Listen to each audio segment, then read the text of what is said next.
Well, hello, ladies and gentlemen. Welcome back to 2CTV.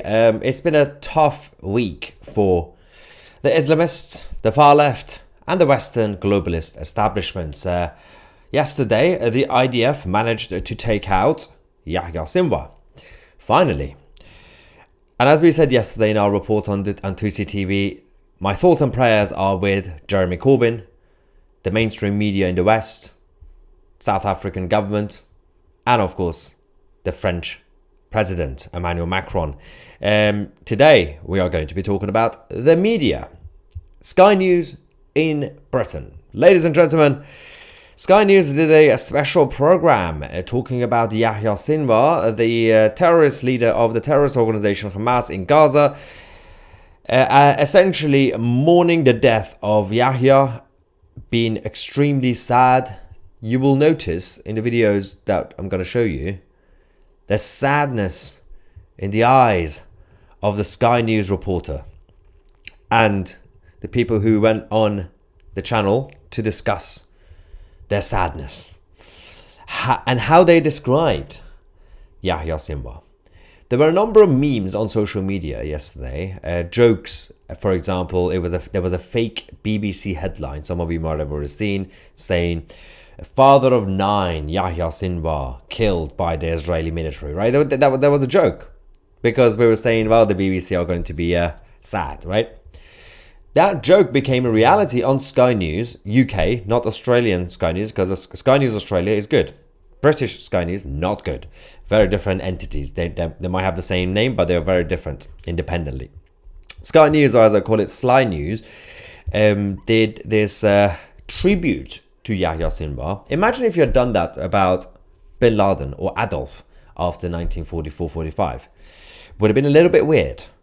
But let's quickly go to watch the first segment on Sky News where, as I said, you can see in the eyes of the reporter how sad he was. Palestinians, he for many years was the symbol of the resistance against Israel. He was the leader who took Israel on. And had he been found dead, cowering inside a tunnel, it might have created the impression that whilst the rest of Gaza was being turned to rubble and people were living hand to mouth, their supposed leader was hiding away from all the fighting. That doesn't look as though it's the case. It looks as though he was above ground and perhaps involved in some sort of gunfight with Israeli forces. And the fact is that will not go unnoticed by many, not just in Gaza, but in the wider Arab world, that Yahya Sinwar, the leader of Hamas, was killed, possibly, whilst taking the fight himself to the IDF. A number of issues with that report on Sky News, and there's another video we're going to show you from another segment on Sky News last night. Apart from the sadness in his voice and his eyes, the reporter, there were a couple of issues. One was the fact that, as predicted, he said it was a symbol of resistance. You know, people saw him as the father of the nation, all that nonsense. He then started doing the Islamist propaganda. So, since last night, when Yahya Sinwar became Yahya Sinwar, there were all these pro-Palestinian sides and Islamist sides on social media going around saying, look, the video, the last footage of Yahya Sinwar, the images shows that he was fighting to the end. He was so brave. That's usually what terrorists do, by the way. And that propaganda is now being shared by Sky News, saying, you know, if he were killed hiding and not fighting, then it would have been bad PR. But he was fighting like he was hiding for almost over a year. Over a year, Yahya Sinwar was hiding in a tunnel. He was a coward until he got caught. Obviously, when he got caught, he has to fight back. That's a normal human thing to do. You fight back. You're like, oh no, I got caught now. And what did you think he was going to do? Crawl around like Abu Bakr al-Baghdadi, who died like a dog? But it makes no sense. Why they are going unchallenged. Now, obviously, 2CTV is here to challenge them. And a lot of people watch this channel more than they watch Sky News. So, here we go. Let's go to the next clip. It gets weirder. They call these Sky News people. One of the Sky News people are part of the London School of Economics, or LSE. It's the bastion of communism in the UK. This section is just a little bit odd. Watch this. for the Palestinians and for Arabs and Muslims and many people in the world. He is an anti-colonial leader. He was trying to free his people from Israeli subjugation. And they tell you that anti-colonial fights are bitter, are bloody, soaked in blood, drenched in blood. So really we're talking about the clashes of narratives. So in the West and in Israel and the American view him as a violent man. For the Palestinians and Arabs and Muslims, they view him as a man who basically stood up, defends Palestinian dignity, defends Palestinians' really rights, and he's tried to expel the colonialists from Palestinian lands. And look, this question, what your question and my answer, puts us in the same dilemma. I mean, it's not even parody. This is one of the reasons I've said this before. I know those of you who watch this channel, you know what I'm about to say. There have been a number of political comedy, satire shows in the UK. For example, Yes Minister, Yes Prime Minister, The Thick of It. They were like comedy about politics. And then the writers of those shows said, there's no need to do satire because real life politics is ridiculously hilarious. This is just funny. I mean, it's concerning, absolutely, but it's like, you would have seen this in a parody sort of segment. Like, you know, it can't be real. It cannot be real. Not only it's real, they're pretending like it's normal. Again, imagine if somebody had said this the day after Adolf Hitler was... was killed by Adolf Hitler, allegedly. So imagine if they had done this segment mourning the death of Adolf. Oh, he was such a good vegetarian. He never cheated on his wife. He was an environmentalist. And... he nationalized all the industries. So weird. I mean, it's one of the reasons a lot of people get confused there, because obviously Sky News Australia is very sound and Sky News UK is not, and they think, well, because it has the same name, they're the same company. They're very different entities at this point, unlike the past. So they're not run by the same people. So it's not like saying, oh, the branch of the Australian branch of Sky News is good. It's not a branch, it's a whole different entity. It's Sky News, when it started in the UK in the 1990s, was revolutionary. It was brilliant. They took on the BBC, and the BBC News was becoming there was a monopoly, so the BBC was by default the news channel, but they were kind of outdated even in the 90s. So Sky News came, revolutionized it. It became modernized, it became sexy with the new studios. They had a helicopter, they were going around. They were very good at breaking news before anybody else across the whole world. Sky News was great. And then obviously, as times change, generations change. Obviously, the last two generations across the West, a lot of them have been infected by the woke virus, and essentially Marxism. And these are the kids who were, when they were at universities, we were all making fun of them. Look at the idiots, the students at universities, they're all left wing. They're gonna grow up becoming conservative. That's usually the case. That didn't become the case, because the millennial generation, and now we have the same problem with Generation Z. A lot of them don't grow out of it, because their liberal left-wing mentality is now the establishment. It's status quo. Back in the day, in the 60s or 70s, when you were young, when you were a student, you were revolutionary. Yeah, I'm left-wing. And then you grow up, you start paying taxes. Status quo was conservatism in the West. And you become conservative-minded. Doesn't mean you have to be a Tory, but, conservative-minded. And that was the status quo for adults. But now, the establishment is no longer conservative, small c conservative, in the US, in the UK, as you've seen, for example, Hollywood, Disney, universities in America, same problem in the UK, cultural institutions. So the status quo is now, the establishment is liberal left-wing, left-wing liberals. So when they grow up, they don't grow out of it. They are now the establishment. So all those kids that we were making fun of, saying, it's fine, it's going to be fine when they grow up, they're now in charge of Sky News. So that Sky News that you had in the 1990s is very different to this Sky News. And that's just one example. It's embarrassing. Let's get some reaction from you beautiful people, see what's going on. First, let's go to some super chats. First, they say, he heroically died on the front line. Yeah. Then, it's, he died sitting on a chair like badass. Which one is it? Yeah, make up your mind, guys. Was it sitting in a chair like Churchill? Or was it fighting like a freedom fighter?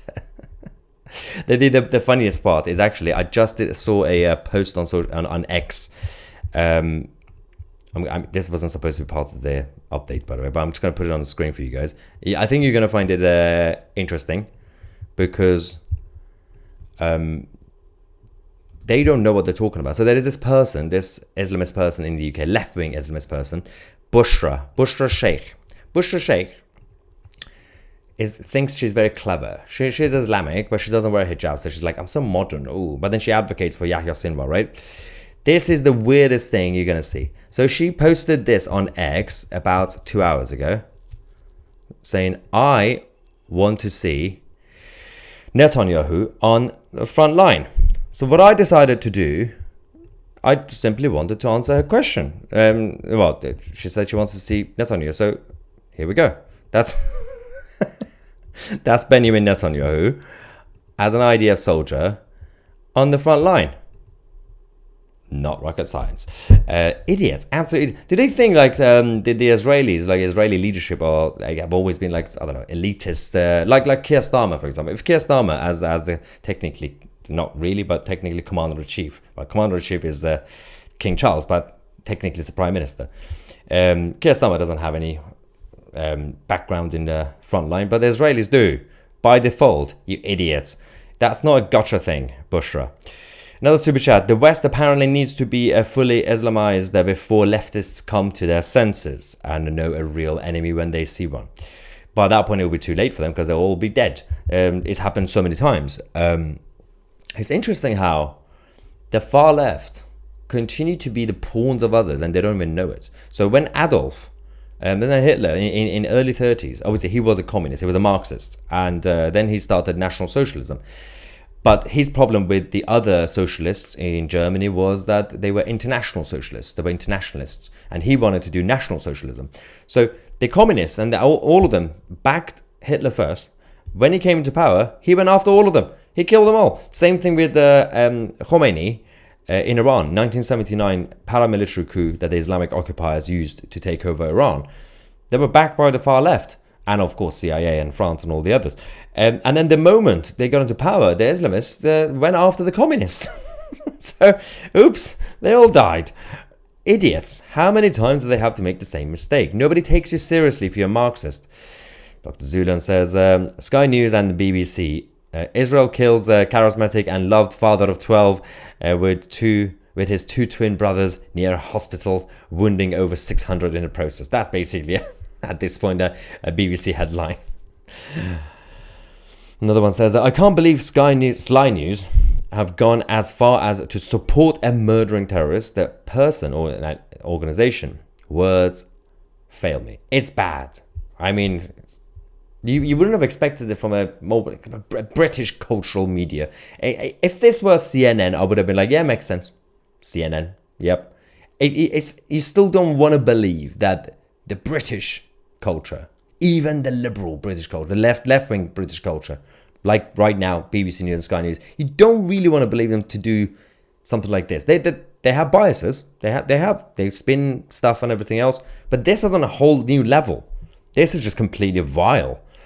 And nobody is challenging. Where is the opposition? Where are the Tories right now? The Tory party right now is supposed to be the opposition, right? They're not saying anything about this. Or any other party, really. I haven't seen so far, I might be mistaken, so hands up. I have not seen any opposition coming from the Conservative Party, Reform UK, or any other party about what Sky News have done. Now, I'll give them time, obviously. You know, it's just come out, so maybe in a couple of days one of them would say something, but it's just weird. This should have been immediately flagged by everybody when it was aired live on Sky News. Another super chat. No matter what, the UK academia, the UK academia is full of Hamas terrorist sympathizers. Young people are not interested in what you are saying. The UK is gone. But it has to get to a dark place before it recovers. Jason says, can you collaborate with David Wood or Harris Sultan? We shall try. And Luke says, the cannon sword, the air did split, Sinwar scream, a final fit. For those he hurt, no mournful cries, just justice served beneath the skies. Poetic, Luke. Ricky says, I was so upset that Sinwar died, I had to drink a beer and dance. in celebration. Speaking of celebrations, ladies and gentlemen, tomorrow in central London from 2 p.m. UK time in Trafalgar Square, there is going to be a tribute, mourning tribute and protest in defense of Yahya Sinwar in central London in the year 2024. Tomorrow we're going to have the Islamists coming together and, of course, defend the Islamists. Again, imagine if in the early 1940s we had in the middle of Trafalgar Square in central London a bunch of National Socialists backing Hitler. It just would have been bizarre while London was being bombed. Get used to it, guys. Let's see more reaction from the non-super chats. Sunwar is such a lovable demon. Motivational humor. Happiness says Sky News has not gone long to go before they shut down. They don't have any profit. Sky News has not made any profit in years. Sky News is subsidized by Sky Sports as a company, so they don't make any money. Unlike 2CTV, we're still surviving, we're still growing the channel every day. And we get more views than Sky News on a daily basis. If they get 10,000 views for a show, they will be very happy, by the way. Sky News. Joe says I'm cancelling Sky, and we have also decided to cancel our BBC license. Finally, guys, yes, join the gang. Peter says he died sitting in a nice, comfortable armchair in a luxury apartment. Like a soldier. Joan says, oh my God, is everyone in the mainstream media brainwashed? Almost everybody. Condolences to Sky News for their loss. The thing is, it's true. It's just, unfortunately, it's true. Ingrid says, here from Vegas, USA, we appreciate you, Maya, and appreciate you reporting on my birth country, the Netherlands. I love the Netherlands. It's a good place, good culture, and good sense of humor, surprisingly. Surprisingly. All right, let's go back to some super chats as well. Jeff says, Jeff's mom says, the best news ever. Well, about Sky News, about Sinwar. Could be about anything. And another comment says, Sinwar murdered with a permanent evil scroll as if drawn by Dr. Seuss. Yep, good riddance. Goodbye, Sinwar. Sinwars. Natalie from Canada says, Bumban is the reincarnation of Moses. Bumban, tell Khamenei, let my people go. Then he will try and kill Bumban. And maybe finally the leftists will wake up because they're against animal cruelty. Hashtag free Iran. In case you're not familiar, Bumban is our house bunny and also our political editor on TCTV+. I'm in for truth. Thank you very much for your support. Yeah, so Sky News completely embarrassed themselves. If you joined us late for this live stream, make sure to rewind back to the beginning where we showed you the clips of this nonsensical, sad reporting of Yahya's death. Sky News once again exposed their true face, and tomorrow in central London we're going to have the Islamists coming to pay tribute to Yahya Sinwar and his life. Thank you so much for watching. I'm Maya Tusi, and we are the media.